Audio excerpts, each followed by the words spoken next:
समझ तो। नमस्कार दोस्तों, एसके एजुकेटर में आपका स्वागत है। ये आज अतिथि शिक्षकों को एनडीटीवी के द्वारा बहुत ही महत्वपूर्ण सम्मेलन किया गया है। पंचायत संबंधित सभी घोषणाओं के संबंध में बातचीत किया जा रहा है। सुनील सिंह परिहार और अन्य सदस्य सभी साथ में जुड़े हुए हैं। स्टूडियो के पत्रकार जुड़े हुए हैं और इस संबंध में बातचीत कर रहे हैं। शिक्षकों के पेमेंट संबंधित निदान और अन्य आदेशों का भी निदान संबंधित।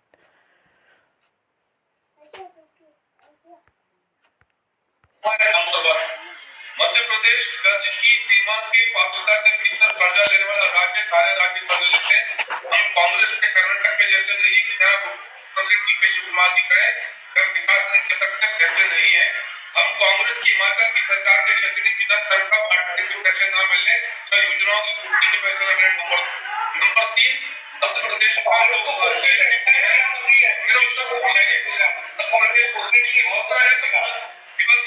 उत्तर पूरा तो मध्य प्रदेश का जीएसडी है 15,00,000 करोड़। मैंने पहले बजट का था, जीएसडी की बात कर रहा हूँ।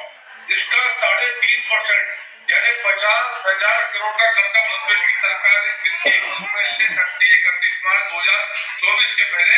हमने 38,000 रुपए का कर्जा लिया जिससे 2,000 करोड़ की प्रोजेक्ट गोल्डन को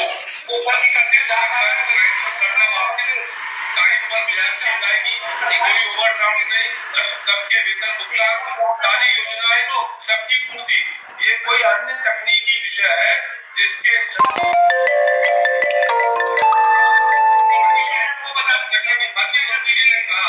तो हर हाल में शीघ्र सब असली शिक्षकों का वेतन जो 2-3 महीने का रुका हुआ है उसका भुगतान तय है, सुनिश्चित होगा। चलिए उम्मीद करते हैं पंकज जी की बातें सुनकर थोड़ी उम्मीद जागती है कि जल्दी पैसा मिल जाएगा अतिथि शिक्षकों का रुका हुआ। कांग्रेस और बीजेपी के अपने अपने तर्क हैं, राजनीति भी इस मसले पर गई हुई है। लेकिन अब चलिए 2 और मेहमान हमारे साथ जुड़ गए। हमारे साथी भोपाल से संवाददाता झार भी जुड़ गए हैं और दूसरी तरफ अतिथि शिक्षक समन्वय समिति के मध्य प्रदेश के प्रदेश अध्यक्ष सुनील सिंह परिहार जी भी हमारे साथ जुड़ गए। सुनील जी, आपसे मैं समझना चाहूंगा क्योंकि आप लंबे वक्त से उन तमाम लाखों अतिथि शिक्षकों की आवाज उठा रहे हैं और ये आजकल का मसला नहीं है, बीते कई सालों से आप आवाज उठा रहे हैं।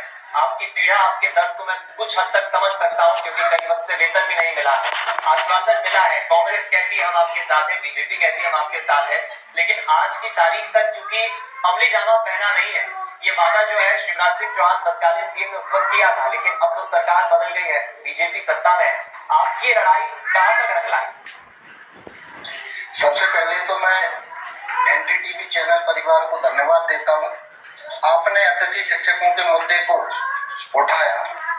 मैं आपको बताना चाहता हूं, चाहे भारतीय जनता पार्टी की सरकार हो या कांग्रेस की सरकार हो, अतिथि शिक्षकों को सिर्फ आश्वासन मिला है, धोखा मिला है, वादा खिलाफी मिली है। हम कांग्रेस की सरकार में भी लगातार प्रयास करते रहे कि अतिथि शिक्षकों का भविष्य सुरक्षित किया जाए, लेकिन माननीय कमलनाथ जी ने उस समय अतिथि शिक्षकों के हित में कोई निर्णय नहीं लिया। वर्तमान मध्य प्रदेश सरकार भी अतिथि शिक्षकों के हित में पूर्व मुख्यमंत्री माननीय शिवराज सिंह चौहान जी ने मंच पर 2 सितंबर 2023 को अतिथि शिक्षक पंचायत आयोजित करके अनेकों सौगातें दी थी। सिर्फ दोगुने मानदेय का आदेश आज तक जारी हुआ है। उसके अलावा वर्तमान शिक्षक भर्ती में आरक्षण, बोनस अंक जी आप अनम्यूट कर दीजिए, आपकी आवाज म्यूट हो गई सुनील जी।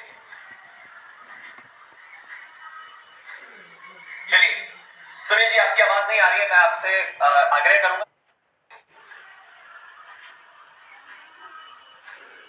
चलिए नहीं हो पाई है ऐसा। बिल्कुल, देखिए कोई भी सरकार हो, चाहे 15 महीने की कमलनाथ सरकार हो या फिर बीजेपी की सरकार हो, कहीं ना कहीं अतिथि शिक्षक दोनों ही सरकारों से नाराज हैं।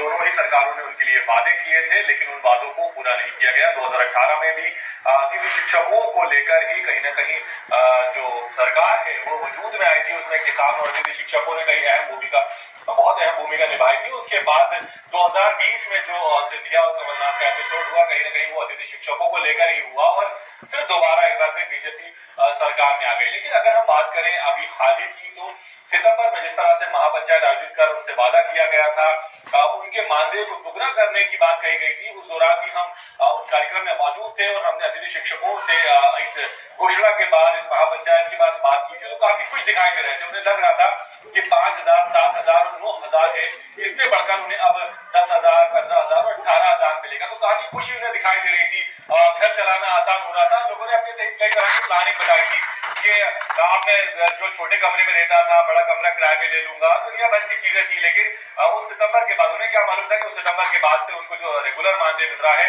वो मानदेय भी मिलना मुश्किल हो जाएगा। अक्टूबर, नवंबर, दिसंबर और जनवरी, अब आ गया फरवरी, 4 महीने से मानदेय नहीं मिल रहा है। मैं खुद कई अतिथि शिक्षकों से मिला, हम कई स्कूल गए, हमने जाके उनसे जाना हाल। तो कहीं ना कहीं वो वेतन नहीं मिलने के बावजूद भी धरना प्रदर्शन नहीं कर रहे हैं, मांगे मान रहे हैं और काम कर रहे हैं। वो स्कूल में पढ़ाने का काम कर रहे हैं, क्योंकि वो मानते हैं कि जो पढ़ाने का उनका काम है वो उनका एक तरीके से धर्म है और वो उसका निर्वहन कर रहे हैं। हालांकि उन्होंने अपनी आप बीती बताई किस तरह से कोई किराए के मकान में रह रहा है तो उसको किराएदार परेशान, उसका जो मकान मालिक जो परेशान कर रहा है, किराए का तकादा कर रहा है, किसी तरह से वो उधार लेकर या फिर उसको समझा कर के जल्दी मेरा जब पेमेंट आएगा तो मैं आपका भुगतान करूंगा, वो गुजर बसर कर रहा है। कई अतिथि शिक्षक ऐसे हैं जिनके जो स्कूल है वो उनके घर से काफी दूर है, तो वो जो पेट्रोल खर्च कर रहे हैं वो भी उधार लेकर कर रहे हैं।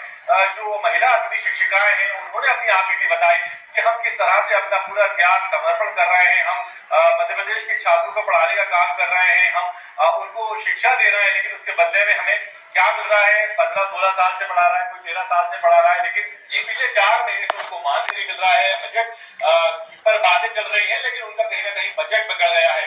बात की गई थी, दावा किया गया था कि जो अतिथि शिक्षक है उन्हें इस भवन से निकाला जाएगा। जिस तरह से उन्हें पीरियड के हिसाब से पैसे मिलते हैं उससे निकालकर एक मुश्त पैसा दिया जाएगा। वादा किया गया था कि उन्हें